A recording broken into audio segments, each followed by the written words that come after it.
இன்னைக்கு நம்ம 2013ல் வெளிவந்த the wolf of the Wall Street என்ற படத்தை தாங்க பார்க்க போகிறோம். மார்ட்டின் ஸ்கார்சி டைரக்ட் பண்ண ஃபேமஸான படங்களில் இந்த படமும் ஒன்றுங்க. 8.2 IMDb ரேட்டிங்ஸ் கொடுத்து வச்சிருக்கிறாங்க. கிட்டத்தட்ட டாப் 100 IMDb ரேட்டட் ஃபிலிம்ஸ்னே இருக்கும் இந்த படம். ஆனால் இந்த ரேட்டிங்க்கு இது ஒர்த்தான படமானு கேட்டிங்கன்னா இல்லைன்னு தாங்க சொல்லணும். படம் கேவலமான படங்க. இந்த படத்தை போய் மக்கள் எப்படி ரசிக்கிறாங்கன்னே சத்தியமாக எனக்கு புரியல. ஏன்னா படத்தில் ஃபுல்லாக கேவலமான டீஹியூமனைசிங் விஷயத்தையும் படம் ஃபுல்லாக அதுலேயும் போதை பழக்கத்தையும் குடி கஞ்சா ஹைக்ளக்ஸ் ட்ரக்ஸ் எல்லாம் காட்டி அப்புறம் இந்த செக்ஷுவலி மாஸ்டர்பேஷன் பண்ணுறது ப்ராஸ்டிடியூட்ட போய் செக்ஸ் வச்சுக்கிறதுன்ட்டு இதெல்லாம் படத்தில் க்ளோரிஃபை பண்ணி ரொமான்டிசைஸ் பண்ணி காட்டி வச்சுருப்பாங்க. படத்தை பார்த்தீங்கன்னா உங்களுக்கே ஒரு மாதிரி மிக்ஸ்டு ஃபீலிங்ஸாக இருக்கும். எப்படின்னா என்னடா இது படம் நல்லா இருந்துச்சா இல்லையான்னு நீங்களே குழம்பி போகிற அளவுக்கு அந்த அளவுக்கு இருக்கும். என்ன படத்தில் ஒரு மிடில் கிளாஸ் பையன் ஸ்டாக் புரோக்கர் மில்லியனர் ஆறான் ஃபேமஸ் ஆறான்ற மாதிரி காட்டியிருக்குது. அந்த வின்னிங் மொமெண்ட்டு நமக்கெல்லாம் ஒரு ஹை கிடைக்கும். பார்த்துருக்கீங்களா? அதை வச்சு ஏமாத்திருப்பாங்க. ஹீரோ டிகாப்ரியோங்க, அவரும் நல்லா செக்க ஆக்டிங் பண்ணியிருக்கு பாப்பில் அதுக்கேற்றாப்புல. ஆனால் படத்தை பார்த்தா ஐயோ சாமி எனக்கே இந்த ஆடம்பர வாழ்க்கையே வேணாண்டா அப்படின்றாப்புல நம்ம வாயிலேயே சொல்ல வச்சிரும்.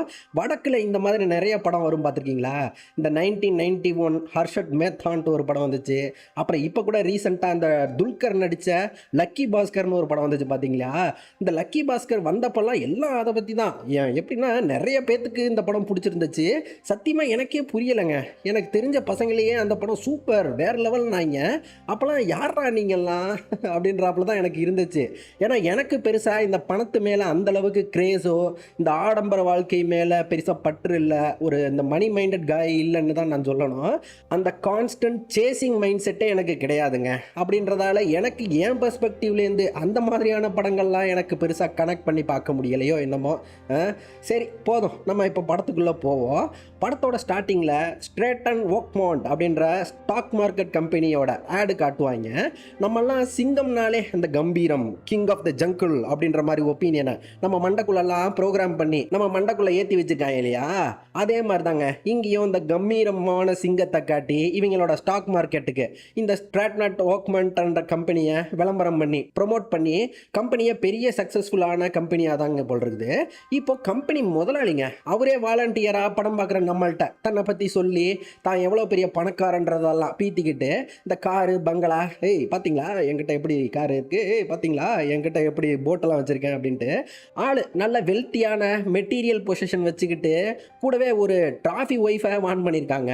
பிரிட்டிஷ் மாடலு பார்க்க செக்ஸியாக செம ட்ராஃபி ஒய்ஃபாக இருக்காட்டும் ஒரு பொண்ணை தேடி பிடிச்சி மேரேஜ் பண்ணி ஆள் ரொம்பவே பிஸியாக தான் இருந்திருக்கான். எப்படின்னா காரில் போய்கிட்டு இருக்கப்பவே எவ்வளையோடையோ செக்ஸ் வச்சுக்கிட்டு தான் கார்லேயே ஓட்டுறான்ற அளவுக்கு ஆள் ஒரு பெர்வர்டட் மைண்ட் செட் உள்ளவன்றதையும் காட்டுவாங்க. கூடவே அனைத்து ட்ரக்கு பழக்கங்களும் கொக்கைனு ப்ளஷர் சீக்கராக இருக்கிறதையும் அவனே இதெல்லாம் பெருமையாக சொல்லிப்பான். ஆள் பேர் ஜார்டன் பெல்ஃபர்ட்டுங்க.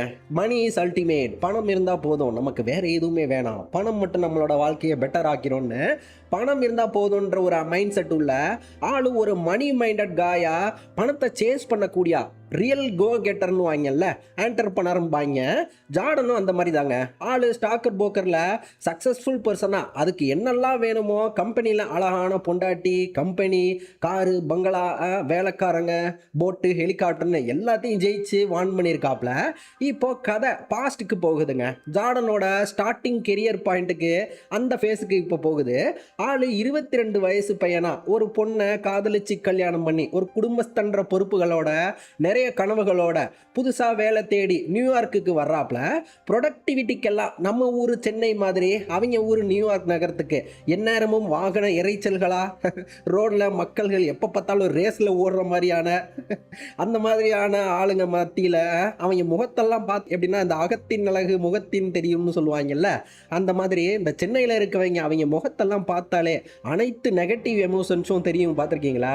எப்படின்னா இந்த exhausted face, anxiety, desperation, fear, pressure, depression, stress, resentment, ஐயோ ஹைலி காம்படிட்டிவ் ஸ்பிரிட்ஸாக இருக்க மாதிரியான அவங்க என்விரான்மெண்ட்டே இருக்கும். நமக்கெல்லாம் இதை பார்க்கவே எக்ஸாஸ்டடாக இருக்கும். பார்த்துருக்கீங்களா? உண்மையாக சொல்லணும்னா சென்னையை நம்மள நிறைய பேர்த்துக்கு இதை பிடிக்கவே பிடிக்காது. இருந்தாலும் என்ன பண்ணுறது, எல்லாம் தலைவிதின்னு சப்பக்கட்டு கட்டிக்கிட்டு நம்மளும் மற்றவங்கள மாதிரியே அவங்களோட சேர்ந்து ரேஸில் ஓட ஆரம்பிச்சிருவோம். குடும்பத்துக்காக, அம்மாவுக்காக, பொண்டாட்டிக்காக, புள்ளைக்காகன்னு மற்றவங்களுக்காக செல்ஃப் சாக்ரிஃபைஸ் பண்ணிக்கிட்டு பிடிக்கவே இல்லைன்னாலும் பல்ல கடிச்சிக்கிட்டு வாழ்வோம். பார்த்துருக்கீங்களா? இங்கேயும் படத்தில் அதே மாதிரி தாங்க. ஆனால் பையன் நிறையா பேராசைகளோட கிரீடி காயின்றதால இவன் அதெல்லாம் பிடிச்சி தான் இந்த நியூயார்க் நகரத்துக்கு இந்த உல்ஃப் ஷீட்டுக்கு தெருக்கு வருவான். ஆள் ஸ்டாக் புரோக்கர் வேலையில் வேலைக்கு சேர்றாங்க. இவனை வேலைக்கு கூப்பிட்டா அந்த ஆள் இவனை போட்டு டிஸ்ரெஸ்பெக்ட்லா அசிங்கமாக ரூடாக பேசுவாப்ல. நம்மள பரவாயில்ல சார், உங்கள் வாய் நீங்கள் என்ன வேணாலும் சொல்லலாம் அப்படின்றாப்ல கேட்டுக்கிட்டு. அப்போ கம்பெனியை இன்னொரு சீனியர் ஆஃபீஸருங்க, இவரை விட உயர் அதிகாரி பதவியில் இருக்கவும் அவர் மேத்யூ மெக்காக்னே தாங்க படத்தில் ஒரு கெஸ்ட் அப்பியரன்ஸ் லோனில் ப்ளே பண்ணி நம்ம ஜார்டனுக்கு தொழில் கற்றுக் கொடுக்குறாரு. குருவாக நடிச்சிருப்பாப்லங்க. ஆள் அதுக்கேற்றாப்ல அருமையாக பேச்ச போட ஜார்டனும் நல்லா க்யூரியஸாக அவர்கிட்டேருந்து தொழிலை லேர்ன் பண்ணிப்பான். ஆள் எப்படி கஸ்டமர்களை நம்ப வச்சு ஏமாற்றி அவங்கள்ட்டேருந்து எப்படி நம்ம பணம் பிடுங்கிறதுன்னு அப்படியே அந்த நேக்கு போக்கெல்லாம் சொல்லி கொடுப்பான். கூடவே அன்ஹெல்ப்ஃபுல் டாக்ஸிக்கான விஷயத்தையும் சொல்லி தர்றாங்க. இவன் தான் அந்த ட்ரக்ஸ் அடிடா, இந்த கொக்கைன் இல்லடா, அப்போ தான் மூளை நல்லா வேலை செய்யும். அப்புறம் ஒரு வாரத்துக்கு நீ எத்தனை தடவை மாஸ்டர்வேட் பண்ணுற அப்படின்னு. இவன் நான் 2 தடவை சார் அப்படின்னவும், சை தம்பி நான்லாம் ஒரு நாளைக்கு 2 தடவை பண்ணிடுவேன் பா. நீ என்ன இந்த ஸ்டாக் மார்க்கெட் தொழிலில் நிறைய ஸ்ட்ரெஸ் எல்லாம் வரும்டா. எப்போ பார்த்தாலும் அந்த நம்பர்ஸ் கிங்கின்னு நம்ம காதில் கேட்டுக்கிட்டே இருக்கும். ஸோ ஸ்ட்ரெஸ்ஸை குறைக்க நம்ம இந்த ட்ரக்ஸு செக்ஸுன்னு அப்பப்போ ஸ்ட்ரெஸ்ஸை ரிலீஸ் பண்ணிக்கிறோம்டா அப்படின்ட்டு இவன்கிட்ட பேசுகிறாப்ல. ஜார்டனுங்க அவரை பயங்கரமாக அட்மையர் பண்ண ஆரம்பிச்சிடுறான். இவனும் அவரை மாதிரியே வேலையில் நல்லா சிறப்பாக பண்ண ஆரம்பிக்க பார்த்தா நம்ம ஆள் ட்ரைனிங் பீரியடில் முடிஞ்சு வேலைக்கு சேர்ந்த அந்த முதல் நாளே அங்கே ஸ்டாக் மார்க்கெட்டே கிராஷ் ஆகி இவன் கம்பெனியே க்ளோஸ் ஆகிரும். அவ்வளோதாங்க. ஆள் இப்போ மறுபடியும் அந்த ஜீரோ ஸ்டார்டிங் பாயிண்ட்டுக்கே வந்தாப்புல வீட்டில் பொண்டாட்டியோட உட்காந்துக்கிட்டு நியூஸ் பேப்பர் பார்த்துட்டு இருக்க. பொண்டாட்டியே அவன் நல்லா அன்பாதாங்க, சப்போர்ட்டிவான பொண்டாட்டியாக தான் இருக்கா. டேய் வேணா நம்ம வெட்டிங் ரிங்கை விற்று நம்ம ஒரு மாதம் ஓட்டலாம்டா, அப்படி ஒன்றும் பிரச்சனை இல்லைடா அப்படின்றாப்புல பேச. இவன் அதெல்லாம் ஒன்றும் இல்லடி, நீ கண்டிப்பாக பாரு நான் பெரிய மில்லியனர் தான் ஆகுறேன் அப்படின்றாப்புல. இரு அப்படின்ட்டு இப்போ ஊருக்குள்ள வேற ஒரு இடத்துக்கு ஸ்டாக் புரோக்கர் வேலைக்கு போவான். அங்கே கம்பெனியே ஒரு குட்டி ஒன்று இடத்துல ஒரு 10 ரூம்ல மாதிரி தான் இருக்குது. அந்த கம்பெனி முதலாளி தாங்க வேலை எப்படின்னுலாம் சொல்லுவாப்ல.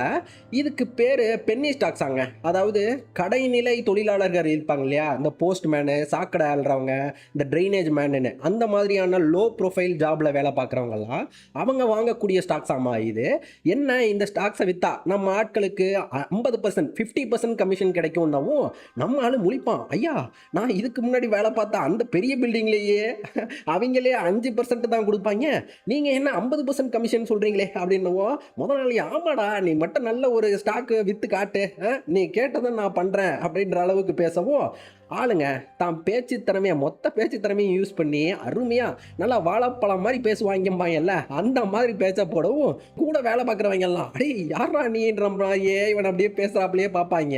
இவங்க இப்படி பேசியே ஆள் நிறைய ஸ்டாக்ஸை விற்று ஆள் காரு கீருன்னு வாங்கிக்கிட்டு ஒரு ரெஸ்டாரண்ட்டில் அப்படி நல்லா சொகுசாக சாப்பிட்டுட்டு இருக்கவும் அங்கே ஒருத்தன் நம்ம ஆள்கிட்ட பேச்சை போட்டுட்டு, ஹே வெளில இருக்குது உங்கள் காரா? ஆமாம் நீங்கள் என்ன வேலை பார்க்குறீங்க? ஸ்டாக் புரோக்கரா? ஆஹா மாதம் என்னங்க சம்பாதிப்பீங்க அப்படின்னா இவன் $72 பா அப்படின்னா, ஹே காமெடி பண்ணுறீங்களா சார், உண்மையை சொல்லுங்கள் சார் அப்படின்ட்டு. சரி நீங்கள் என்ன வேலைக்கு சேர்த்துக்கிறீங்களா அப்படின்ட்டு ஆள் அவன் பார்த்துக்கிட்டு இருந்த வேலையெல்லாம் விட்டுவிட்டு இவன் கூடவே வேலைக்கு சேர்ந்துருவான். இந்த பையங்க ஜார்டனுக்கு இன்னும் நிறைய போதை வஸ்துக்களுக்கு அடிமையாக்கி விட்டுருவான். மாத்திரெல்லாம் போடுற பழக்கத்தெல்லாம் இவன் தாங்க கொத்து கொடுத்துருவான். ஜார்டன் தொழிலையும் நல்லா அந்த பொருளாதார ரீதியாக பயங்கர இம்ப்ரூவ்மெண்ட் காட்டி ஸ்டேட்டஸ் கேமில் அந்த டாப் ஹைராரிக்கி போர்ஷனுக்கு படிப்படியாக முன்னேற்றமா இல்ல. இவன் என்னன்னா ஆளு ஜெட்டு வேகத்துல டாப்புக்கு போனாப்ல. அடுத்த கட்டமா ஆளு ஊருக்குள்ள சுத்துற கிரிமினல்ஸ், டீலர்ஸ், ட்ரக் டீலர்ஸ்கெல்லாம் பார்த்து பணத்தை ஆசையை தூண்டி விட்டுவிட்டு 4-5 பேத்த இவனாவே வேலைக்கு எடுத்துக்கிட்டு சொந்தமா சின்னதா ஒரு ஸ்டார்ட் அப் கம்பெனியே கிரியேட் பண்ணி அவங்களுக்கும் எப்படி தொழில் பண்றதுன்னு. பாத்தீங்களாடா இவன் வேலைக்கு ஆக மாட்டான், பாத்தியா இவன் பொண்டாட்டிட்ட கேட்டு சொல்றேன்றான் பாரு, இவன் கண்டிப்பா வேலைக்கு ஆக மாட்டான், இவன் ஒரு சொதப்பல் கேசுறா அப்படின்ட்டு. இங்க பாருங்கடா இப்படிதான்டா கஸ்டமரை நம்ம கவுக்கணும் அப்படின்ட்டு இவனாவே ஒரு சொந்தமாக ஒரு டெமோ பண்ணி காட்டுவான் பாருங்க. ஷோ அப்படி பேசுவாங்க. அவன் பேசக்கூடிய அந்த டைலாக்ஸையும் எல்லாத்துக்கும் சொல்லி கொடுத்து எப்படி கவுக்கணும் அப்படின்ற அந்த செடக்ஷன் மெத்தடையும் அந்த சாமிங்காக பேசி கிளைண்ட்டுங்க கிட்ட ஸ்டாக்ஸை விற்கணும். இவன் பர்சனல் டைலாக்ஸையே எல்லாத்துக்கும் ஜெராக்ஸ் எல்லாம் போட்டாப்ல அவங்களுக்கும் தான் மெத்தடை அப்படியே டீச் பண்ண கம்பெனியோட சைஸுங்க கொஞ்சமாக மாசக்கணக்கில் அப்படியே வளர்ந்து பெரிய ஸ்டாக் கம்பெனியாகவே ஆக்கிட்டாங்க. அபரிவிதமான வளர்ச்சின்னே சொல்லலாங்க.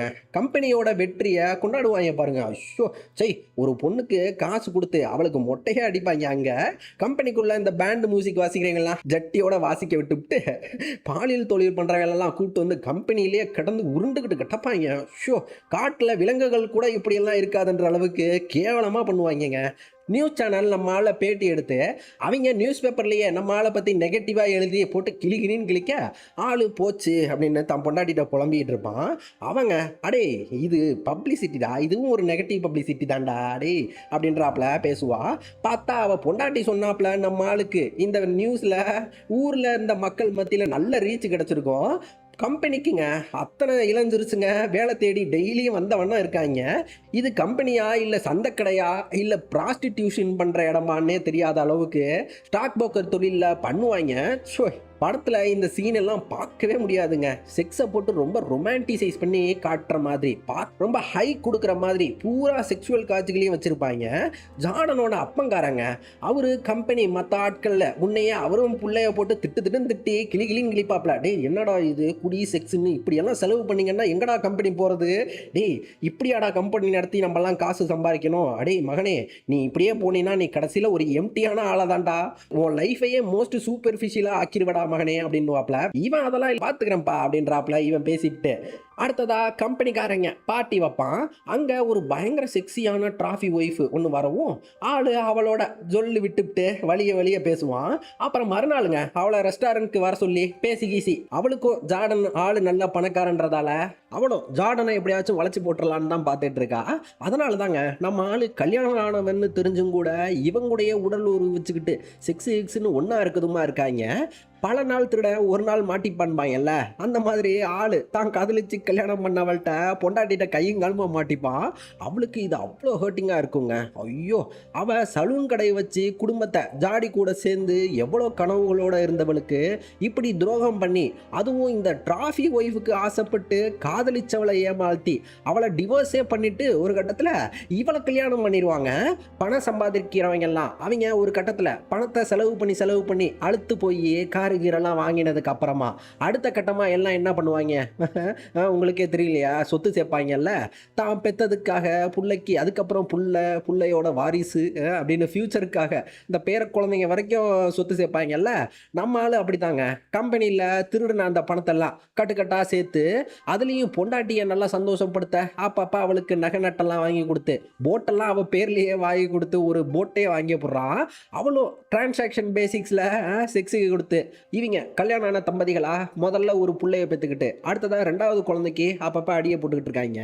கல்யாணம் ஆன ஒரே வருஷத்துலங்க ஜார்டனுக்கு சலிப்பு தட்டி போனாப்புல டெய்லி இவங்க புருஷன் முண்டாட்டி சண்டை போட்டுக்கிட்டு கத்திக்கிட்டு கிடக்காங்க. சை, இதெல்லாம் பார்த்தாலே நமக்கு கல்யாணமே வேண்டான்னு தோண வச்சுருவாங்க. அந்த மாதிரிங்க கடந்து அடிச்சுக்கிட்டு கிடப்பாங்க.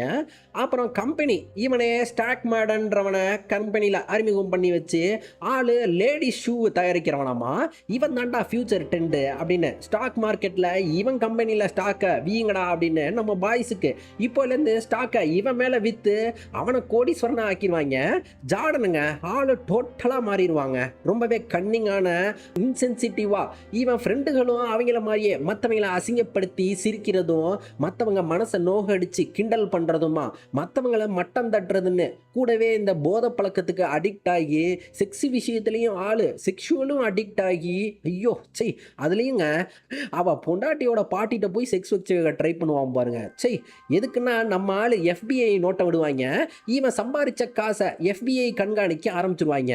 அதுக்கு என்னவோ ஆள் காசு பூரா ஸ்விஸ் பேங்க்கில் இந்த பாட்டியை பினாமியாக்கி பாட்டி பேரில் ஸ்விஸ் பேங்க்கில் அக்கௌண்ட்டை ஓப்பன் பண்ணி பணத்தை பூரா ஸ்விஸ்ஸுக்கு ஃப்ளைட்டை ஆள் கடத்தல் மூலமாக ஸ்விஸ்ஸுக்கு மணி ட்ரான்ஸ்ஃபர் பண்ணி பணத்தை சேவ் பண்ணிடுவாங்க.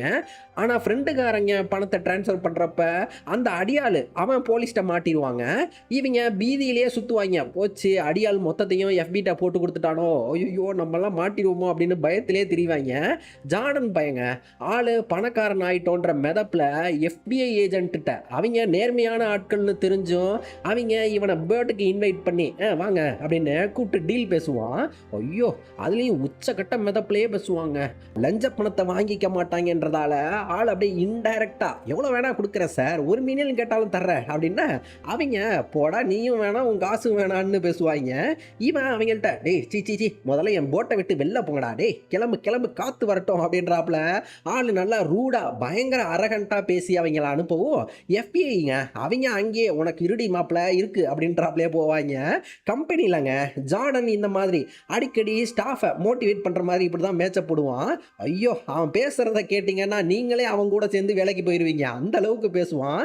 எப்படின்னா நீங்கள் இந்த ஆண்டர்பனர்பாங்கல்ல அவங்க மீட்டிங்கெல்லாம் போயிருக்கீங்களா, எப்பயாச்சும் போயிருக்கீங்களா? இல்லைன்னா இந்த எம்எல்எம் ஸ்கீம்ஸில் இந்த முதலாளிகள்லாம் இந்த சதுரங்க வேட்டை படத்தில் வர்ற மாதிரி மோட்டிவேஷன் டாக் போடுவாங்கல்ல, பார்த்துருக்கீங்களா? இடையில கூட MV3 ஆட்ஸ்ன்னு ஒன்று வந்துச்சு. அவங்க எல்லாம் பேசுகிறத பார்க்கவே நமக்கெல்லாம் வாவ் கான்ஃபிடென்ட்டாக பேசுகிறான்ல, ஒருவேளை உண்மையாக இருக்குமோ அப்படின்னு நமக்கே உள்ளுக்குள்ளே டவுட் வர்றாப்புல பயங்கர கான்ஃபிடென்ட்டாக பேசுவாங்க. அதை பார்க்குறவே நம்மளாம் அப்படியே மெய் மறந்து அப்படியே அட்மையர் பண்ணவே ஆரம்பிச்சிருவோம், பார்த்துருக்கீங்களா? ஆனால் இது உண்மையான கான்ஃபிடென்ஸே கிடையாதுங்க. இதுக்கு பேர் டெலியூஷனல் கான்ஃபிடென்ஸ்னு பேர். நிறைய என்டைட்டில்டான ஆட்கள் இப்படி தான் பேசுவாங்க. இந்த சுப்பீரியாரிட்டி காம்ப்ளெக்ஸ் உள்ளவங்கெல்லாம் வெறும் வாயிலே வடை சுடுவாங்கன்னு சொல்லலாம் இல்லையா? அந்த மாதிரி இந்த சுப்பீரியாரிட்டி காம்ப்ளெக்ஸ் உள்ளவங்க இந்த மாதிரியான ஆட்கள் உங்கள் சர்க்கிளில் இருக்காங்களா அப்படின்னு கன்ஃபார்ம் பண்ண நான் சொல்கிறத மட்டும் நோட் பண்ணுங்கள். ஜஸ்ட் கான்வர்சேஷன் எப்படி போகுதுன்னு பாருங்கள். ஒன் சைடட் கான்வர்சேஷனா எப்பவும் அவங்கள சுற்றியே கான்வர்சேஷன் ரிவால்வ் ஆகுமா?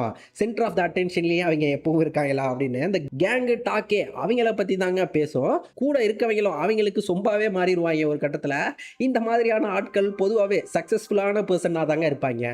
பொருளாதார ரீதியாகவும் காரு பணம் ஜாப்னு எல்லாமே வச்சுருப்பாங்க. ஆனால் ரொம்பவே டேஞ்சரஸான ஆட்கள்னு சொல்லலாம். அவங்களோட ஒரு 5 நிமிஷமே நம்மளால் பேச முடியாது, மூச்சு முட்டை வரவா பண்ணி விட்ருவாங்க. அவங்களே எங்கெங்கேயோ பேசி கீசி நம்மளை எங்கேயோ இழுத்துட்டு போயிடுவாங்க. பேசணும் செத்தோன்றாப்புல அவங்க இடுக்க இடமே அந்த பேட் வைப்பை நம்ம நர்வஸ் சிஸ்டம் கரெக்டாக டிடெக்ட் பண்ணி சொல்லும், பார்த்துருக்கீங்களா? அந்த இன்ட்யூஷன் கரெக்டாக நமக்கு கொடுத்துரும். வேணாண்டா போகாத அப்படின்னோம், நம்மளும் போய் சரின்ட்டு போய் பக்கத்தில் அவங்க பக்கத்தில் உட்காருவோம், பார்த்துருக்கீங்களா? சரி இப்போ படத்துக்கு வருவோம். ஜார்டனுக்கு அவன் ஃப்ரெண்டுக்காரன் மாப்பிள்ள இந்த ட்ரக் சூப்பராக இருக்குண்டா வாடா மாப்பிள்ள ட்ரை பண்ணுறோன்ட்டு 2 பேரும் வீட்லேயே போதை மாத்திரையை போட்டுவிட்டு பார்த்தா 1 மணி நேரம் ஆகியும் போதையே ஏறலன்னு 4-5 மாத்திரையை சேர்த்து போட்டுக்கிட்டு என்னடா இது இப்பவும் போதையே ஏறல அப்படின்னு ட்ரெட்மில் எல்லாம் ஓடுவாங்க. என்னடா இது ஒரு வேளை எக்ஸ்பைரி ஆகிருக்குமோ அப்படின்னு சரி இன்னொரு வேற 2 போட்டுப்போம் அப்படின்ட்டு நிறைய மாத்திரையை போட்டுக்கிட்டு இவன் மட்டும் தனியாக வீட்டை விட்டு வெளில கார் எடுத்துக்கிட்டு வெளில போக ஜார்டனோட அங்கிளுங்க அவர் ஃபோன் அடித்து இவனை திட்டுவார். அடே உன் ஃப்ரெண்டு ஒருத்தன் போலீஸ்கிட்ட மாட்டிக்கிட்டான்டா அப்படின்ட்டு ஃபோனை FBI வேற உன் வீட்டு ஃபோனெல்லாம் FBI ட்ராக் பண்ண ஆரம்பிச்சிருப்பாங்கடா அப்படின்னு ஐயோ இவனுக்கு பக்குன்னு தூக்கி மாறி போட்டுரும். இந்நேரம் பார்த்து போதை இப்போ தாங்க வேலையை காட்டும்.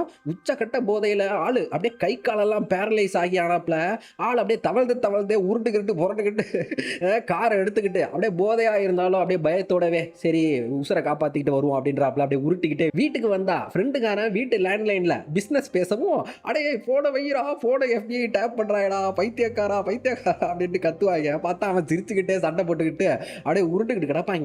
போகிறப்போ அவன் ஃப்ரெண்டுக்காரன் 2-3 ஸ்வீட் அப்படியே வாய்க்குள்ளே போட்டு அப்படியே ஒரேடியாக அமுக்கவும் மூச்சு விட முடியாமல் அப்படியே படுத்து உசுருக்கு போராடுவான். பொண்டாட்டிக்காரி அவள் கடந்துக்கிட்டு கத்துவா என்னங்க காப்பாற்றுங்க உன் ஃப்ரெண்டுக்கார சாக போகிறாங்க வாங்கங்க அப்படின்ட்டு ஆளுங்க டக்குன்னு இந்த போதையை இறக்குறதுக்கு கொக்கைனை போட்டு போதையை அப்படியே உறிஞ்சி தள்ளிட்டு போதையை இறக்கி அப்படி வந்து ஃப்ரெண்டை காப்பாற்றுவாங்க. படத்தில் இந்த சீன் எல்லாம் அப்படியே இந்த கொக்கைனை ரொமான்டிசைஸ் பண்ணி காட்டியிருப்பாப்ல இந்த மார்ட்டின் ஸ்கார்சின்றவன். அங்கே விடிஞ்சதும் போலீஸு நம்ம ஆளுக்கு விலங்க போட்டு இழுத்துட்டு போக பார்த்தா எதுக்குடா அரெஸ்ட் பண்ணியிருக்காங்கன்னு பார்த்தா நைட்டு காரை போதையில் ஓட்ட தெரியாமல் இப்படி அங்கேயும் இங்கேயும் இடித்து தள்ளி ஓட்டிட்டு வந்திருக்கான். போலீஸு அரெஸ்ட் பண்ணிட்டாங்க. காரை இவன் தான் ஓட்டினான்றதுக்கு ஆதாரம் இல்லைன்றதால கோர்ட்டில் இவனுக்கு வெறும்னே ஃபைனை மட்டும் போட்டு ரிலீஸ் பண்ணிட்டாங்க. அப்புறம் இவனோட அடியாள் அவனும் போலீஸ்கிட்ட நம்ம ஆட்களை பற்றி காட்டி கொடுக்காம அவனும் இப்போ போலீஸ் ரிலீஸ் பண்ணவும் அவனை ராஜ மரியாதையோட இவங்க அப்படியே வரவே இருப்பாங்க. கடைசியாக போலீஸு இப்படி குடி கும்மாளம் செக்ஸுன்னு மிதப்பிலேயே தெரிஞ்சவங்களுக்கு ஜார்டன் கம்பெனிக்கு ஆட் எடுத்துக்கிட்டு இருக்கப்பவே அவனை வளைச்சி பிடிச்சிருவாங்க. ஐயோ இவனுக்கு ஸ்விஸ் பேங்க்குக்கு அங்கே ஓப்பன் பண்ண அந்த ஏஜென்ட்டையும் அவனையும் பிடிச்சி உள்ளே போட்டுவிட்டு இவங்க கம்பெனிக்கு வந்து அப்படியே FBI நிறைய பேர்த்த அப்படியே தூக்கிட்டு கொத்து கொத்தா தூக்கிட்டு போவாங்கங்க. இப்போ கம்பெனியை முதலாளியா அந்த ஃப்ரெண்டு பேரில் அவன் பேரில் கம்பெனியை மாற்றி கம்பெனியை காப்பாற்றிடுவாங்க. கோர்ட்லங்க அங்கே மணி லாண்ட்ரிங் கேஸு, மேனிப்புலேஷன் கேஸுன்னு, அதுக்கப்புறம் அந்த ஆள் கடத்தல், ட்ரக் கேஸு, இதுக்கு எல்லாத்துக்கும் கேஸை போட்டு ஜட்ஜம்மா அவங்க பெயிலாக 10 மில்லியன் பிடுங்கிட்டு விட்டுருது. 10 மில்லியனுங்க. ஷோ, இவன் சம்பாரித்த மொத்த பணத்தையும் சேர்த்த காசு இந்த வீடு கீடுன்னு எல்லாத்தையும் விற்றா தான் அந்த 10 மில்லியனை கட்டணுன்றாப்புல.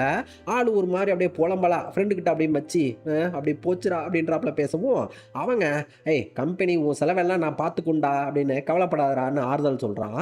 FBI போலீஸு இவனை யூஸ் பண்ணி அவன் மேலே அந்த ஒயரு பக் பண்ணி கம்பெனியில் அந்த ஃப்ரெண்டுக்காரனை பிடிக்க தான் அவங்க பார்க்குறாங்க. சொல்லுவாங்க அவங்கள காட்டி கொடுத்துட்டு நீ வேணா எஸ்கேப் ஆக்கிக்க அப்படின்னா பொண்டாட்டியையும் சரிடா அதான் காட்டி கொடுத்துருன்றாங்கல்ல, தப்பிக்கிற வழியை பாருடாங்கும். அப்போங்க பொண்டாட்டிகிட்டையும் இவன் சண்டையை போட்டு ஆள் போட்டு விருப்பமே இல்லாமல் அவளை ரேப்பே பண்ணுவான். அவ்வளோதாங்க, அவள் டிவர்ஸே வேணுன்றுவா. ஆளுங்க ஷோ இங்கே தான் தன்னோட மொத்த சுப்பீரியாரிட்டி காம்ப்ளெக்ஸு அந்த மொத்த வில்லத்தனத்தையும் இறக்குவான். ஃபுல் ரேஜில் அவுத்து விட்டு அட்டே அந்த பைத்தியக்காரத்தனத்தில் அந்த கொக்கைனெல்லாம் போட்டு உறிஞ்சி தள்ளிக்கிட்டு அவளை நல்லா அட்டியை போட்டு அப்படியே வயிற்ற காட்டி ஒரு குத்த விட்டுவிட்டு ஓஹோ என்கிட்டேருந்தே நீ என் பிள்ளைய பார்க்க விடாமல் பிரிச்சிருவேன்றியா நீ, உனக்கு அவ்வளோ கொழுப்பா நீ, இருடி இரு அப்படின்ட்டு நைட்டு நேரத்தில் பிள்ளைய தூங்கிட்டு இருக்கப்ப இவன் பாட்டு எழுப்பிக்கிட்டு வீட்டை விட்டு அப்படியே ஓட பார்க்குறான். அங்கன்னு கார் ஆக்சிடென்ட் ஆகி அப்படியே மண்டையிலேருந்து இவனுக்கு அப்படியே ரத்தம் பொலன்னு கொட்டும். அப்புறம் FBI இவனை ஒயர் பண்ணி ட்ராப் பண்ணி அந்த ஃப்ரெண்டு பிடிக்க அனுப்புவாங்க.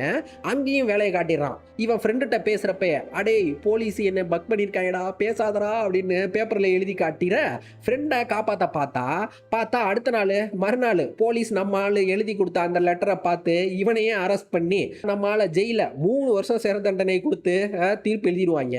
பார்த்தீங்களா இந்த கோர்ட் சிஸ்டத்தோட அதோட டபுள் சைடட் மைண்ட் செட்டை காட்டுவாங்க.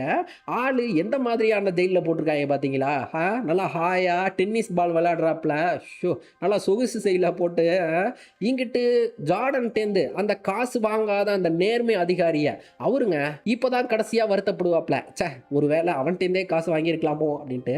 நம்ம இப்படி நேர்மையாக இருந்ததுக்காக அரசாங்கம் இப்படி நம்மளை ஒரு பெருசாக கண்டுக்காம ரிவார்டே பண்ணாமல் விட்டுருச்சு அப்படின்னு வருத்தத்தோட போகிற மாதிரி இந்த மார்ட்டின் ஸ்கார்சி அப்படி டைரக்ட் பண்ணி வச்சிருக்கான். அங்கே கட் பண்ணா 3 வருஷம் சிறை தண்டனை முடிஞ்சு ஜார்டன் பெல்ஃபோர்ட் அப்படி மீடியா மத்தியில் மக்கள்கிட்டலாம் ஹவு டு டூ பிஸ்னஸ் அப்படின்ட்டு இவனை ஒரு பெரிய ஐக்கானாவே ஆக்கிட்டாங்க. இவனும் ஒருத்தங்கள்ட்ட போய் இந்த பெண்ணை விற்று காட்டுங்கடா பார்ப்போம், இந்த பெண்ணை விற்று காட்டுங்கடா பார்ப்போம் அப்படின்ட்டு பேச்சை போட்டுட்டு இருக்க அங்கே இந்த படம் முடியுதுங்க.